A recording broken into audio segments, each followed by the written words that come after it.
नमस्कार मंडळी. सुट्ट्या लागल्या की मुलांना काहीतरी वेगळं खावंसं वाटतं. आज खायची होती मुलींना दालबट्टी. मग काय घरातच डाळबट्टीचं पीठ होतं, ते घेतलं 1 वाटी. आता ह्यामध्ये 1 चमचा ओवा हातावर चोळून घेतलाय, तो पण ह्यामध्ये घालून घ्यायचा. थोडेसे जिरे पावडर, थोडीशी हळद आणि 1 चमचा मीठ. हे सर्व टाकल्यानंतर कडकडीत गरम केलेलं 1 चमचा तेल. आता पाणी टाकून घट्टसर गोळा मळून घ्यायचा आणि 15 मिनिटं झाकून ठेवायचा.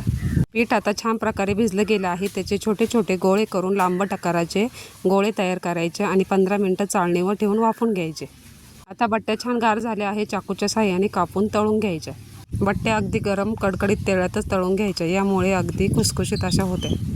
बट्टीला असा छान प्रकारे सोनेरी रंग आला आहे. त्या आता काढून घेऊया. आता त्याच कढईमध्ये थोडंसं तेल शिल्लक ठेवून त्यामध्ये मोहरी, जिरं, कढीपत्ता, लसूण अद्रकची पेस्ट, 2-3 लाल मिरच्या आणि बारीक चिरलेला कांदा छान परतला गेला की त्यामध्ये बारीक चिरलेला टोमॅटो, थोडीशी हळद, लाल तिखट आणि घरगुती काळा मसाला आणि चवीपुरतं मीठ घालून घ्यायचं. इथे मी तुरीची आणि मुगाची डाळ अशा प्रकारे शिजवून घेतली आहे. त्यामध्ये थोडं पाणी घालून हेही त्यामध्ये घालून घ्यायचं आणि डाळीला छान उकळी आली की त्यामध्ये कोथिंबीर घालायची. आपली झाली ही डाळबट्टी तयार.